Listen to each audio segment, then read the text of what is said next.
कहानी की शुरुआत में हम थियो नाम के एक शैतान लड़के को देखते हैं। वो वीडियो गेम का लालच देकर अक्सर अपना होमवर्क दूसरों से करवाया करता। घर में भी सामने से नई पाइप पे चढ़कर खिड़की से अपने कमरे में घुसता। एक दिन थियो केला खाते हुए छत पर गया और उसने छिलका अचानक नीचे फेंका। तभी एक पोर्टल खुला और केले का छिलका हवा में गायब हो गया। थियो को जब छिलका नीचे गिरने की आवाज नहीं आई तो उसने पीछे मुड़कर देखा। वो कंफ्यूज हो गया और नीचे जाकर चेक किया कि छिलका तो नहीं है यहाँ पे। अब थियो ने अपना रोलर स्केट नीचे फेंका और फिर दोबारा से वही हुआ, वो भी हवा में गायब हो गया। अब थियो की हैरानी और बढ़ गई। उसने एक पत्थर नीचे फेंका और पत्थर भी गायब हो गया। अब वो अपने बड़े भाई ऑस्कर को इस पोर्टल के बारे में बताने गया। उन दोनों के माँ बाप नहीं थे तो अब वो अपनी दादी के साथ रहते थे। खैर इस वक्त ऑस्कर उससे बहुत नाराज था क्योंकि थियो ने उनकी माँ की लिखी हुई कुछ किताबों के पन्ने फाड़कर पेपर रॉकेट बना दिए थे। थियो ने बताने की कोशिश की कि उसे टाइम पोर्टल मिल चुका है, लेकिन ऑस्कर को लगा कि थियो उसका मजाक उड़ा रहा है। दरअसल उनकी माँ अचानक ही कहीं गायब हो गई थी। जहाँ एक तरफ थियो सोचता था कि वो किसी के साथ भाग गई, वहीं ऑस्कर का मानना है कि वो एक काबिल साइंटिस्ट है जो कि टाइम पोर्टल्स को ढूंढ रही थी और शायद अब किसी और समय में फंस चुकी है। वो उनकी रिसर्च को समझकर अपनी माँ को वापस लाना चाहता था। अब दोनों भाइयों में लड़ाई बढ़ती जा रही थी। इसी बीच दादी ने उन्हें कुछ खाने के लिए बुला लिया। दादी के आगे वो दोनों शांत रहे, लेकिन दादी के जाते ही दोबारा बहस शुरू हो गई। ऑस्कर ने गुस्से में थियो को एक आधी गाली बक दी, जिसके बाद थियो ने गुस्से में ऑस्कर का टर्टल पोर्टल में फेंक दिया। ऑस्कर बेचैन होकर हर जगह अपने प्यारे टर्टल को ढूंढने लगा, जिसके ना मिलने पर ऑस्कर ने हर जगह अपने टर्टल के मिसिंग पोस्टर्स लगाए। ऑस्कर उस टर्टल के बहुत करीब था, वो उससे अलग होकर बस रोता रहता। जल्द ही थियो को अपनी गलती का एहसास हुआ और उसने सब कुछ ठीक करने के लिए पोर्टल में कूदने का सोचा। पोर्टल में कूदते ही थियो भी वहाँ पहुँच गया जहाँ सब कुछ पड़ा था जो उसने पोर्टल में फेंका था। टर्टल भी वहीं पर था। थियो टर्टल को लेकर घर चला गया और वापस वहीं रख दिया, जिसके बाद वो चुपचाप सो गया। लेकिन अगली सुबह कुछ बहुत अजीब हुआ। थियो अभी सो ही रहा था, लेकिन ऑस्कर काम के लिए तैयार हो गया। अब ऑस्कर की उम्र काफी बढ़ चुकी थी। थियो दरअसल उस पोर्टल की मदद से 1990 से 2022 में आ गया था। यहाँ ऑस्कर एक फिजिक्स का प्रोफेसर है। जल्द ही ऑस्कर डेविड नाम के एक आदमी की दुकान पर कुछ सामान लेने गया। कुछ देर बाद इस दुकानदार की बेटी एलिना भी वहाँ आ गई। डेविड और एलिना काफी समय से अच्छे दोस्त हैं। डेविड बचपन से एलिना को पसंद करता था, बस कभी कह नहीं पाया। एलिना का डाइवोर्स हो चुका था और अब वो 2 बच्चों की माँ थी, लेकिन ऑस्कर के मन में अब भी उसके लिए प्यार था। एलिना ऑस्कर की यूनिवर्सिटी में ही इंग्लिश प्रोफेसर है। घर पर थियो उठा और ऑस्कर को ढूंढने लगा। उसने टर्टल को उठाया और दादी के पास गया। दादी अब काफी बूढ़ी हो चुकी थी और वो थियो को पहचान नहीं पाई। जब ऑस्कर ने थियो को देखा तो वो चौंक कर बेहोश हो गया। जब ऑस्कर को होश आया तो उसने पूछा कि क्या ये सच में तुम ही हो थियो? थियो भी कंफ्यूज हो गया। उसने ऑस्कर से पूछा कि तुम कौन हो और मेरा नाम कैसे जानते हो? ऑस्कर ने बताया कि मैं तेरा बड़ा भाई हूँ, और कौन? अब थियो ये देखकर हैरान रह गया कि तू एक दिन में इतना बड़ा कैसे हो गया बे? थोड़ी बातचीत के बाद उन्हें समझ आया कि थियो किसी तरह 2022 में पहुंच चुका है। उनकी बात उस वक्त के बारे में हुई जब ऑस्कर थियो पर गुस्सा था मॉम के नोट्स फाड़ने के लिए। थियो ने ऑस्कर को अपनी माँ की वो रेड ड्रेस वाली तस्वीर दिखाई। थियो अब परेशान होकर 1992 में वापस जाना चाहता था, क्योंकि उसे डर था कि अगर लेट हो गया तो दादी उस पर चिल्लाएगी। थियो छत पर गया ताकि वो पोर्टल में वापस कूद पाए, लेकिन जैसे ही उसने पत्थर फेंका वो गायब हुआ ही नहीं। ये वाला पोर्टल तो 2022 में बंद हो गया था। थियो परेशान हो गया कि वो पोर्टल बंद कैसे हो सकता है। इस पर ऑस्कर ने उसे समझाया कि टाइम ट्रैवल इतना सीधा नहीं है। जिस रास्ते तुम यहाँ पर आए हो जरूरी नहीं वो पोर्टल वापस भी जाता हो। अब ऑस्कर ने सोचा कि एक नया पोर्टल ढूंढना पड़ेगा ताकि 2022 से 1990 में वापस जाया जा सके। इस बारे में जानकारी इकट्ठा करते हुए ऑस्कर थियो को अपने सीनियर प्रोफेसर के पास ले गया। उसने बताया कि 2022 में साइंस और टेक्नोलॉजी ने काफी तरक्की कर ली है, लेकिन टाइम पोर्टल जैसी कोई चीज नहीं हो सकती। प्रोफेसर की बात सुनकर दोनों भाई वहाँ से वापस आ गए। थियो मॉडर्न दुनिया को देखकर काफी हैरान था। उसने ऑस्कर का फोन देखकर पूछा कि ये क्या है। ऑस्कर ने समझाया कि ये एक फोन है, लेकिन पुराने फोन्स की तरह इसमें नंबर घुमाने नहीं पड़ते, ना ही इसमें कोई तार है। ऑस्कर ने थियो को शांत करवाते हुए कहा कि अभी हमें पोर्टल को ढूंढने पर ध्यान देना चाहिए। तुम्हें 1990 में वापस जाना है कि नहीं? तभी थियो ने ऑस्कर को बताया कि मुझे हाथ से लिखी हुई एक लिस्ट मिली थी माँ के पेपर्स में, जब मैं वो रिसर्च वाले पन्ने फाड़कर रॉकेट बना रहा था। मैंने तुम्हें परेशान करने के चक्कर में वो डिक्शनरी में छुपा दी थी। हो सकता है उसमें कुछ मिल जाए। उन दोनों ने दादी से उस डिक्शनरी के बारे में पूछा तो दादी ने बताया कि उसने वो डेविड को दे दी थी। अगले दिन वो सुबह उठे तो ऑस्कर ने बताया कि वो डेविड से मिलने जा रहा है और थियो को चुपचाप घर पर रहने को कहा कि कहीं जाइयो मत। लेकिन थियो चुपचाप घर से बाहर निकलकर एक बड़े से मॉल में में पहुंचा। मॉल में गैजेट्स को देखकर थियो एकदम हैरान हो गया। खास तौर पर उसने VR हेडसेट को इस्तेमाल करते हुए गलती से उसे तोड़ दिया। फिर ऑस्कर को वहां बुलाया गया, जिसे सारे नुकसान की भरपाई करनी पड़ी। ऑस्कर ने थियो को बात न सुनने के लिए डांटा और फिर वो दोनों डेविड के डिपार्टमेंटल स्टोर में गए, वो डिक्शनरी ढूंढने के लिए। डेविड ने बताया कि उसने डिक्शनरी घर पर रखी है। तभी वहाँ एलिना आई। थियो बहुत हैरान है कि एलिना बड़ी होकर इतनी खूबसूरत कैसे हो गई। तभी एलिना ने पूछा कि ये बच्चा कौन है, इसे मेरा नाम कैसे पता। इस पर ऑस्कर ने झूठ कह दिया कि ये मेरे कजन का बेटा है। ऑस्कर ने किसी तरह बात बदली और फिर एलिना ने दोनों को अपने घर में बुलाया, जहाँ उसका बेटा बेटी वीडियो गेम खेलने में बिजी थे। थियो इन वीडियो गेम्स को देखकर बहुत इम्प्रेस हो गया और एलिना के बेटे जेन के साथ खेलने लगा। ऑस्कर को वो लिस्ट डिक्शनरी में मिल गई तो उसने थियो से कहा कि अब घर चलने का वक्त हो गया है। लेकिन थियो को वीडियो गेम खेलने में इतना मजा आ रहा था तो एलिना ने कहा कि थोड़ी देर खेलने दो इसे, मैं इसे खुद तुम्हारे घर छोड़ने आ जाऊंगी। लेकिन खेलते हुए एलिना के बच्चों ने थियो का मजाक उड़ाना शुरू कर दिया, क्योंकि उसे आज के वीडियो गेम्स का कोई आइडिया ही नहीं था। ये लोग तो टाइम भी अलेक्सा से पूछते हैं।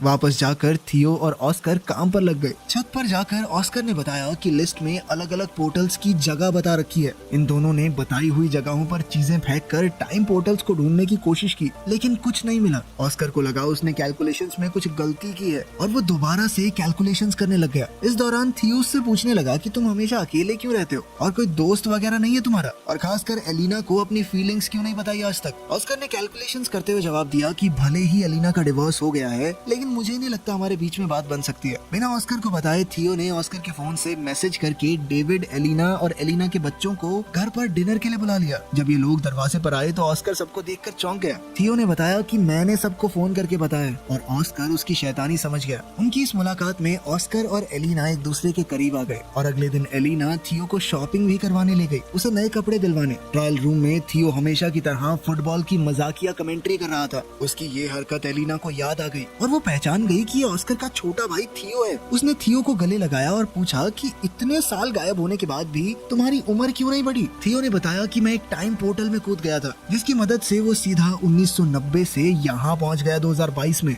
एलिना को विश्वास तो नहीं हो रहा था, लेकिन उसके सामने जीता जागता सबूत था। एलिना ने कंफर्म करने के लिए ऑस्कर से पूछा। ऑस्कर ने पत्थर को छत से नीचे फेंका और इस बार पत्थर उछलकर ऊपर आ गया, जिससे पता चला कि टाइम पोर्टल वहाँ है। ऑस्कर ने समझाया कि टाइम पोर्टल 3 तरह के होते हैं। पहली तरह के पोर्टल से सीधा ट्रैवल किया जा सकता है, एक समय से दूसरे समय में। दूसरी जगह का पोर्टल पता नहीं आपको कहाँ ले जाकर पटक दे। और तीसरी तरह का पोर्टल बहुत खतरनाक होता है, क्योंकि वहाँ से बाहर नहीं निकला जा सकता। थियो पहली तरह के पोर्टल का इस्तेमाल करके 2022 में पहुंचा है और अब उन्हें सही पोर्टल ढूंढना होगा जिससे थियो को वापस 1990 में भेजा जा सके। अब इन लोगों ने रोजाना रिसर्च करना शुरू कर दिया और एलिना का रोज वहाँ आना ऑस्कर को अच्छा लगने लगा। वो अकेले में खुशी से नाचने लगा। अब दोनों ने मिलकर सही पोर्टल ढूंढना शुरू किया। एलिना थियो को वापस 1990 में भेजकर कुछ ज्यादा खुश नहीं थी, क्योंकि बीते हुए कल को बदलने से शायद उनका फ्यूचर भी बदल जाए। हो सकता है उसके बच्चे कभी पैदा ही ना हो। वो अपने बच्चों से बहुत प्यार करती थी, लेकिन ऑस्कर ने उसे वादा किया कि थियो के वापस जाने से तुम्हारी जिंदगी पर कोई असर नहीं होगा। वो पूरी कोशिश करेगा कि एलिना की जिंदगी के साथ कोई छेड़छाड़ ना हो। अब वो लोग सोच में पड़ गए कि किस तरह ऐसा कुछ किया जाए कि दोनों टाइमलाइन जैसी हैं वैसी ही रहें। अब थियो ने दिमाग लगाया और अपनी माँ के लिखे हुए कोऑर्डिनेट्स को क्रैक करने के लिए उसने एलिना के बच्चों की मदद ली, क्योंकि अगर वो उनकी मदद से बीते हुए कल में जाएगा तो ये पक्का हो जाएगा कि वो फ्यूचर में पैदा होंगे, क्योंकि अगर वो ना होते तो वो कभी पास्ट में पहुंच ही ना पाता। अब तीनों ने मैप का इस्तेमाल करके एक बीच का रास्ता ढूंढा जो थियो के हिसाब से एक टाइम पोर्टल है। उसकी मदद से वो 1990 में वापस जा सकता है। एक्साइटेड होकर थियो ने बीच के पानी में छलांग लगा दी और ना चाहते हुए भी ब्रांडा और नेथन को उसके साथ कूदना पड़ा। किनारे पर पहुंचते ही वो सब हैरान रह गए, क्योंकि वो शहर जहाँ से वो आए थे वहाँ अब सिर्फ पहाड़ थे, जिससे ये पता चला कि अभी वहाँ पर शहर बसा ही नहीं है। मतलब वो पास्ट में तो पहुंच चुके थे, लेकिन बदकिस्मती से 1990 की बजाय ये लोग और भी पीछे 1949 में आ चुके हैं। अब एक अनजान जगह पर फंसे हुए वो तीनों ये समझने की कोशिश कर रहे थे कि आखिर उनके साथ हुआ क्या। दरअसल इन तीनों ने दूसरी तरह के पोर्टल का इस्तेमाल किया था जो उन्हें किसी भी रैंडम समय में पहुंचा देता है। 2022 में परेशान एलिना ने ऑस्कर को फोन करके बताया कि थियो और दोनों बच्चे गायब हैं। ऑस्कर ने बताया कि शायद उन्हें 1990 वाला पोर्टल मिल गया है और अब ऑस्कर और एलिना को भी उन्हें वापस लाने के लिए वहां जाना होगा। 1949 में इन तीनों के पास ना तो पैसे हैं, यहाँ पर उनका फोन भी काम नहीं कर रहा, और तो और अब तीनों बच्चे भूख से भी परेशान थे। तभी ब्रांडा और नेथन ने दिमाग लगाया कि हम अपने गैजेट्स का इस्तेमाल करके एक mind reading magic show perform कर सकते हैं। नेथन थोड़ा दूरी पर बैठ गया और ब्रांडा ने अपनी आंखें बंद कर ली थियो एक बोर्ड पर नाम लिखकर सामने खड़ा हो गया। अब वायरलेस ईयरफोन्स का इस्तेमाल करके नेथन ने नाम पढ़कर ब्रेंडा को बताया और लोगों को लगा कि ये जादू है। लड़की बिना देखे नाम कैसे बता रही है, इसके पास जरूर कोई शक्तियाँ हैं। ऑडियंस बहुत खुश हुई और सब तालियां बजाने लगे। इससे उनके पास पैसे तो आ गए, लेकिन जल्द ही पुलिस ने ये सब देख लिया। पब्लिक में बिना परमिशन ऐसा कुछ काम करने की मनाही थी। थियो ने जैसे ही पुलिस को आते देखा, उसने अपने साथियों को वहाँ से भागने का इशारा किया और तीनों तुरंत वहाँ से निकल गए।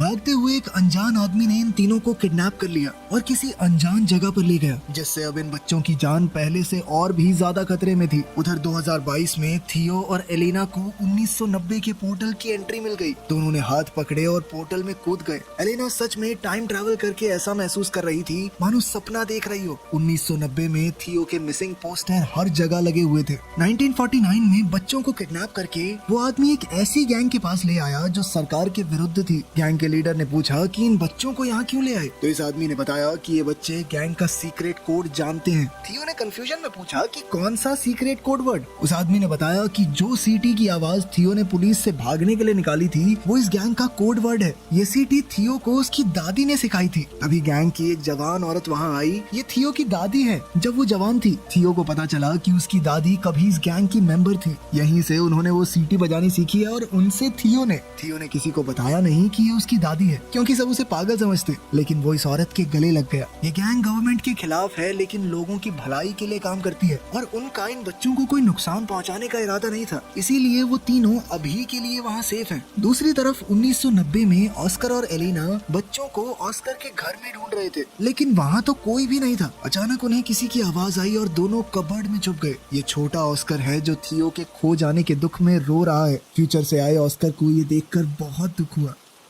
1949 में तीनों बच्चे उस गैंग के रहन सहन में ढलने शुरू हो गए थे, क्योंकि उन्हें लग रहा था कि वो जिस पोर्टल से यहाँ आए हैं वापस नहीं जा सकते। थियो की जवान दादी भी उनके साथ है, इसलिए थियो को ढलने में ज्यादा मुश्किल नहीं हो रही थी। थियो ने मौका देखकर अपनी दादी से कहा कि हमारे साथ एक फोटो ले लो, और साथ ही अपनी दादी से कहा कि इस फोटो को हमेशा संभाल कर रखना। जब आप बूढ़े हो जाओगे तब भी इसे फ्रेम करवा के रखना। इससे साल 1990 में दादी के फोटो फ्रेम में अचानक चेंज आ गया। अब इस फोटो में थियो, ब्रेंडा और नेथन भी दादी के साथ है। थियो ने 1949 में इस फोटो के पीछे टाइम पोर्टल के कोऑर्डिनेट्स भी लिख दिए, जिससे 1990 में मौजूद ऑस्कर और एलिना को उसे ढूंढने में मदद मिल जाए। अब ऑस्कर और एलिना को लगा कि उन्हें वापस 2022 में जाना होगा, ताकि वो सही पोर्टल से 1949 में पहुंच सके और तीनों बच्चों को बचाकर वापस ला सके। एक बार 1949 में पहुंच गए तो सब लोग 2022 में जाएंगे और वहां से थियो को 1990 में वापस भेज देंगे। ऑस्कर और एलिना पहले 2022 में वापस गए और थियो के दिए हुए कोऑर्डिनेट्स का इस्तेमाल करके 1949 में पहुंचे। वहां थियो ने दादी की गैंग के मेंबर्स को बताया कि उसका भाई ऑस्कर उसे लेने आएगा, इसलिए दो लोग पहले ही वहां खड़े थे। दादी की सिखाई हुई सीटी जब इन लोगों ने बताई तो उसका रिस्पॉन्स ऑस्कर ने वैसी ही सीटी बजा कर दिया, जिसके बाद ऑस्कर और एलिना को दादी की गैंग के पास ले जाया गया। एलिना अपने बच्चों को ठीक हालत में देखकर बहुत खुश हुई, लेकिन थियो अब वापस नहीं जाना चाहता था। उसे अब 1949 में ही अच्छा लग रहा था। ऑस्कर को ये सुनकर बहुत बुरा लगा। उसने थियो से कहा कि माना भाई हम दोनों लड़ते हैं, लेकिन इसका मतलब ये तो नहीं कि एक दूसरे से प्यार नहीं करते। वो नहीं चाहता उसका छोटा भाई उसे छोड़कर चला जाए। ऑस्कर ने कहा कि तेरे जाने के बाद मैं कितना समय तुझे याद कर करके रोया हूँ, तू सोच भी नहीं सकता। तभी वहाँ उनकी यंग दादी आ गई। ऑस्कर उसे देखकर हैरान था, लेकिन कुछ बोला नहीं। अब इन सबको 2022 में वापस जाने का टाइम पोर्टल ढूंढना है, इसलिए गैंग का एक आदमी उन्हें गाड़ी में छोड़ने जा रहा था। ये आदमी और कोई नहीं बल्कि ऑस्कर और थियो के दादाजी हैं। जल्द ही उन्हें 2022 में वापस जाने का पोर्टल मिल गया और अब ऑस्कर ने थियो को वापस 1990 में भेजने की तैयारी कर ली। वो वाला पोर्टल वो पहले ही ढूंढ चुके थे उस कंस्ट्रक्शन साइट पर। थियो वापस नहीं जाना चाहता था, क्योंकि 1990 में उसके पास कोई नहीं है, उसके माँ बाप नहीं थे, वो बहुत अकेला महसूस करता था। उसने ऑस्कर से कहा कि मैं अब तुम्हारे साथ रहना चाहता हूँ, तो मुझे थोड़ी थोड़ी पापा की याद दिलाते हो। ऑस्कर ने बड़े प्यार से थियो को गले लगा लिया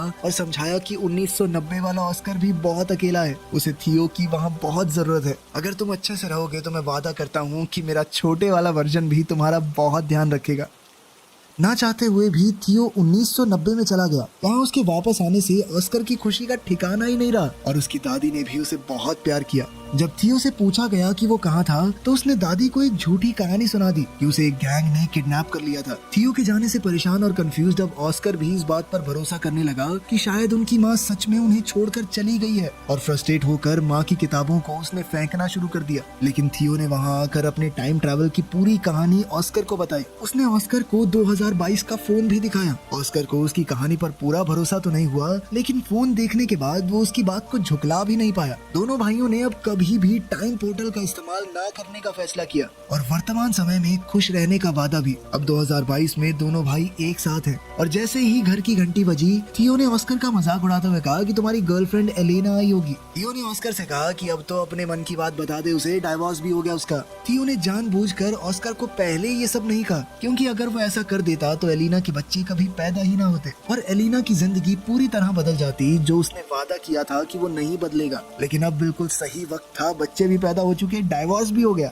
ऑस्कर ने जैसे ही दरवाजा खोला तो एलिना बाहर ही खड़ी थी और यहाँ से इनकी जिंदगी को एक नया मोड़ मिल सकता है। अब आखिर में सीन बहुत ही पुराने वक्त का दिखाया जाता है। एक पोर्टल खुला और उसमें से एक औरत निकली। ये वक्त बहुत पुराना है और लोगों को साइंस के बारे में कुछ भी नहीं पता। ये औरत कोई और नहीं बल्कि थियो और ऑस्कर की माँ है। दिखाया जाता है कि वो एक साइंटिस्ट है, तो वो लोगों को साइंस के बारे में पढ़ाने लगी, जिससे फ्यूचर में बहुत ज्यादा बदलाव आ सकता है। यहीं पर कहानी खत्म होती है। तो आपके हिसाब से क्या थियो को अपने भाई को पहले ही मना लेना चाहिए था कि लड़की से बात कर ले? हो सकता है उसका कभी डाइवोर्स ही ना होता और वो खुशी खुशी रहने